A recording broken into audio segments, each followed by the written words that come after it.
believe me. So her hands were like this, folded hands. She was listening. When I was reciting half of the Ratana Sutta, then I saw Sudhabit gone. No indication. The struggling. This. There's one Catholic lady. Her brother is a Catholic bishop, she told me. She told to her, actually this is a miracle. She told me she had never seen a person who died so peacefully without any kind of suffering or excitement or worry. Death is not miserable, but we create it miserable. They want to carry it to the next world also. This is called real ignorance. Real ignorance. Because of this craving, we don't want to die. That is why we suffer. Again we think, I have my family, my wife, my husband, my children. How to die? How can I separate? How can I go away? They suffer because of that. I have beautiful house, valuable things, land, lot of bank accounts. How to die? I have position here in the society. I lose all these things if I depart from this world. As long as we maintain such belief, we cannot die peacefully. We suffer from death earlier. Every day when we think of death, we suffer. Because we don't want to die.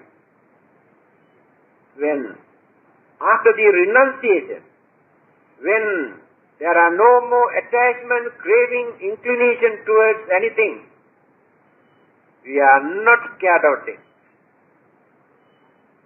Any moment we are ready to depart from this world. Australian Buddhist scholar, his name is Mr. David Morris.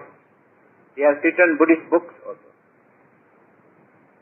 One day I received a letter from him, from Australia. In his letter he says, Reverend Sir, I hope you will be very happy to know that I died today. Then he explained two reasons. First thing, I am 85 years old, have been suffering from a cancer for the last 5 years, and after my death, I will be free from this particular suffering. That is one of the reasons why you should be happy. Second reason, ever since becoming a Buddhist, I did not violate the 5 precepts. I tried my best to uphold all the 5 precepts. If there is another life after my death, that life cannot become a miserable one. Therefore, I believe I can reduce my suffering in the next life. This is the second reason why you should be happy. See the way how he defines. They are not scared of death. They are waiting to face. Another well-known writer, British, Francis Story, I think you have read some of his books. Very good writer. Scientifically, he explained the Dhamma. He had a very painful sickness, bone cancer, in London hospital. Every 3-4 hours, doctors used to give him painkiller injection. Intolerable pain. When he come to know that his days were numbered, limited, he asked the doctors not to give painkiller injection.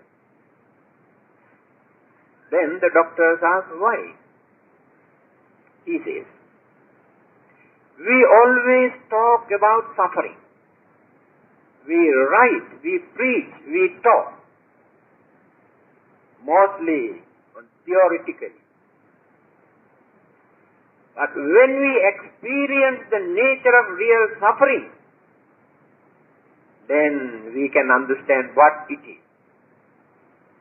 That is the only way to reduce our craving, only way to reduce our attachment, by realizing the nature of pain and suffering. Allow me to face this pain. Then I can reduce my craving. He tolerated, he faced this suffering to train his mind. See the way how he tested the Buddha's teaching. They can understand.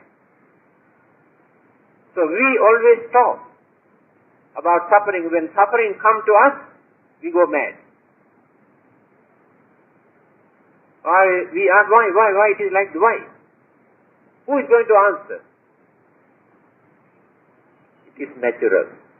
By knowing all these problems, the Buddha says, in the end of this discourse, the more you exist, whether as humans or animals or spirits or ghosts or devas or brahmas or any other kind of living being, the more you had to suffer, the more you had to face disappointment in your life, the more you had to grumble, the more you had to fight for your survival.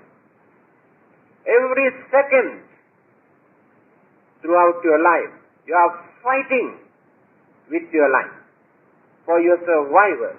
Everything that you do as you're living is fighting with your death. It is a big battle. You are eating and you are sleeping, you are walking, you are taking exercise, and everything you do to avoid death. Keep away from death, otherwise death can take place very easily. But in the end, who will win the battle? Whether death or you win the battle. That's why I told you, it is a losing battle. We fight, but in the end we have to surrender. But don't create disappointment, frustration. Strengthen your mind. This is natural. If you want to exist, if you want to live, we must face this. We are not at liberty to stay here free of charge. Remember this. This body is the house. We occupied this house and living here without paying any rent. Do you pay house rent? No. In terms of sufferings and pains and ache, you are paying your house rent. Not in terms of dollars. Of course, you have to spend dollars for your medicine. So suffering is the rent you have to pay for occupying this house, this body. So you cannot occupy this house to live peacefully without suffering. This is the nature. So indirectly the Buddha says it. It is not original sin. Then Yampichang nalabati sampi dukkha. Again the Buddha says, whenever we could not gain what we want, suffering. We cannot get one particular girlfriend, suffering. One particular boyfriend, suffering. Sanya sankhara vinyana. Fine. Aggregate. Elements and energies. All the elements, one group. All the mental energies, another group. Mental faculties. 4 groups, mental faculties, 4 groups, elements. 8. These 8 joined together. This is one bundle. All the 8 groups are here. when we develop our attachment towards these elements, towards our mental faculties, this attachment, this inclination creates suffering. We do everything to console, to satisfy, to please these things, but no satisfaction. This is necessary. So it is due to our ignorance we go on accusing, blaming others, God or devils or charms or black magic or this or that. We spend so much money, but we don't want to face facts. We don't want to think. We don't want to understand why life is like this. There is no life without suffering. Then, actually speaking, what sort of human life is there?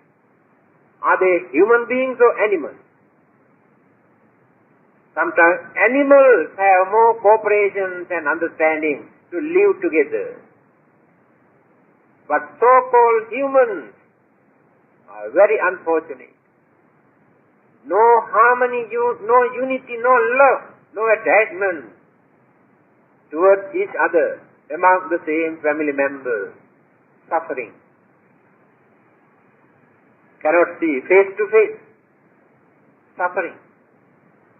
So what is the meaning or what is the big idea of that type of life? Every minute we create bad karma. Hatred, ill will, grudge, jealousy, anger, disturbances, boiling in the mind.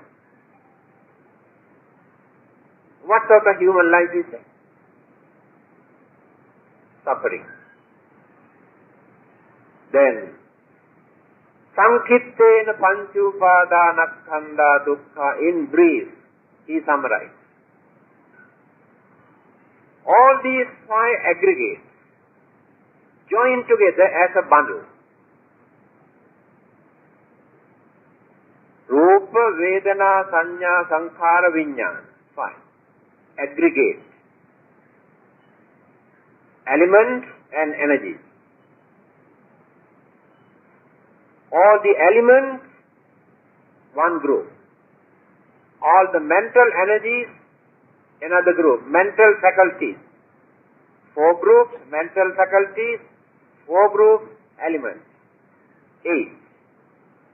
These 8 join together. This is one bundle. All the 8 groups are here. When we develop our attachment towards these elements, towards our mental faculties, this attachment, this inclination creates suffering. We do everything to console, to satisfy, to please these things, but no satisfaction. This is necessary. So it is due to our ignorance we go on accusing, blaming others, God or devils or charms or black magic or this or that. We spend so much money, but we don't want to face facts. We don't want to think. We don't want to understand why life is like this. There is no life without suffering. Then, categorize into 3 groups, our dukkha, our suffering, throughout our life. One group is called dukkha, one group. Another group is called sankhara dukkha. Another group is called viparinama dukkha. Very meaningful. When you read that path of purification, Visuddhi Magga, you can get more detail about these 3 kinds of suffering, how we are experiencing them. Dukkha. From our birth up to the death and thereafter also. Physically and mentally, we experience pain,